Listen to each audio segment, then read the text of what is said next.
guys, how you doing? My name is lucio.hortas and this is my first time uploading a tutorial video. And you know, if this one goes well, it gets subscribers, likes, comments, I'm gonna keep posting. So in this video I'm going to try to explain the vibrato technique in the more level of detail I can. Let's do it. Okay, let's start talking about the vibrato first over a not bended string. First thing is the finger position. The finger has to be laying down on the string. Okay, look at this. I'm not grabbing the string using my fingertips. I'm grabbing the string with my finger laying down over it. That will be the first thing. Then the vibrato can come from, there's a bit of a component of my arm moving and my wrist and my fingers. But the essence of the movement, it's always on my arm or my wrist. So let's start first doing it by the wrist. That's mostly when we are in this position.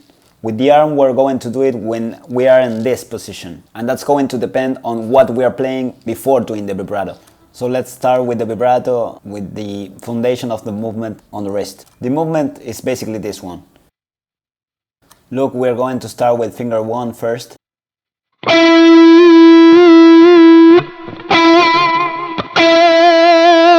Notice that what the hand does is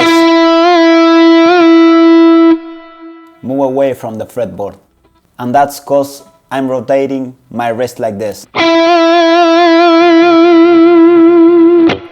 Now when I do it in more of a vertical position, with my hand like this, the finger remains laying down, but not as in a diagonal position as before, more like in the same direction as the fret. And the movement is the arm doing this. The finger, the only thing that does is pressing. It's not pulling like this. It's basically pressing and the arm moves like this. Next step will be to apply this movement to fingers number 2 and 3. The essence of the movement is always the same, either from the wrist or the arm. What happens when we start adding more fingers is that there's more of the movement of the fingers. That's because when having more fingers on the surface of the fretboard, we can't get that far away, as we could using just the index.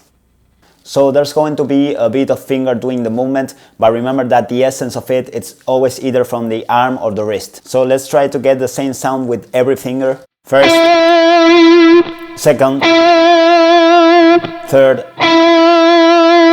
fourth. Always all the fingers behind the one we are using to do the vibrato are helping with the movement. So when we are doing it with the first, it's just by the first. With the second, it's the first and the second, and with the third, it's the first, second and third doing the movement. And when doing it with the fourth, the only thing that the fourth does is pressing. Usually we're going to do the vibrato bending down the string. The string is not bended, and then we bend down and relax. But there are a few circumstances when it's better to bend going up. In the first string mainly, there's no other way, because if we go down with it, the string will pop up of the fretboard making a really funny noise. So in order to avoid that, we're going to do the vibrato moving the string upward. The movements are the same but in the opposite direction. For the second string, we're going to mostly go up with the vibratos, but we can do it either way with this one. But I'll suggest you to get used to do it upwards.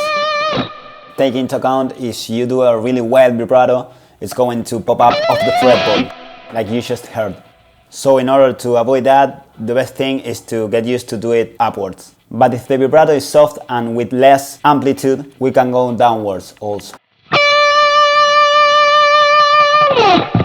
Next step will be to apply the vibrato in a bend. We're going to do it with fingers 2 or 3. That's with second finger and with third. And then when you're confident, you can also try with the fourth and with the first. But well, doing the vibratos with the bended string with the first and fourth fingers, it's more difficult, you know. So I'll suggest you to start with the second and third first. The main principle is that the motion, it's mainly relaxing, you know. First we reach the note that we want. I'm going to bend the whole step from here to here. Okay. Once we reach that note, what we do is relax the finger and then go back to the same note. meaning that we only apply strength going up, then the hand relaxes, and then we go back again. What I mean is that the string is going to naturally go back to its original position. It's not like we carry it there. To get a really clean sound with your vibrato, like this, the important thing is to maintain the angulation of the fingers and to try to always stay in touch with the upper string. I mean, here for example, the string that's immediately up from the one I'm playing is the third one. So I try to go further with my index behind so that it touches that string, so that it doesn't sound. If I don't do that, the third string starts to ring out. So in order to avoid that, we pull the index a little further to keep it in constant friction with the string above. We mute the rest of the strings with the palm, here with my right hand. Generally, we're going to bend downwards in the first 3 strings, and in the last 3, we're going to bend upwards, generally. Now, one thing that people don't tend to talk about, and maybe it's the most important one, it's how to keep a precise intonation with your vibrato. First step in order to do that is that every time we do a vibrato, we leave like a little moment where we don't bend the note. Try to hold the note without bending just for a moment. And then I start with the vibrato. The time may vary, it may be shorter or longer, but make sure you do it. That way the listener can tell which is the note that you're playing. Because if we start doing vibrato from the beginning, which is the note you're listening to, the bended note or the not bended note, you can tell. Then we can play with the different nuances of the vibrato by changing the speed or the amplitude. For instance, if we do it with this short amplitude,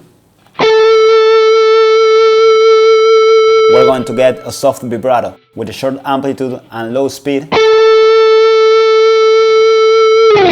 it's going to sound extremely soft. Now if we start playing with more amplitude, we're getting more of a violent vibrato. And if we also add more speed, it's going to sound even wilder. Of course, this also applies to bends. Wild vibrato, soft vibrato, really soft sounding vibrato.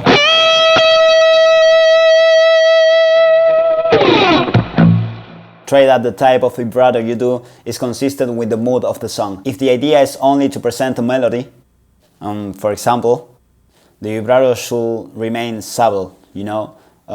If the idea is that the guitarist is the main character of the moment, maybe it's better to use wilder vibratos so that the guitarist gets heard. A final clarification, just to make it clear, there are several ways to do vibrato.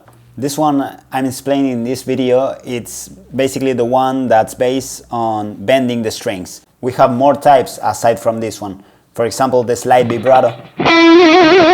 We have that one, and we also have the horizontal vibrato.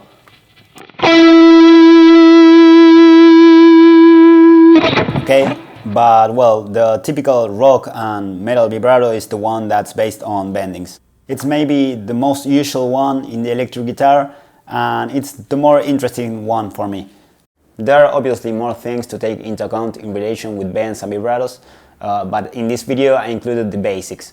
So if you want to dig further, you can contact me using this email to book one-on-one guitar lessons online. Okay guys, that was it. Thanks for checking the video. I hope it was useful. Please comment, like, and don't forget to sub and activate the notifications for more content. See ya!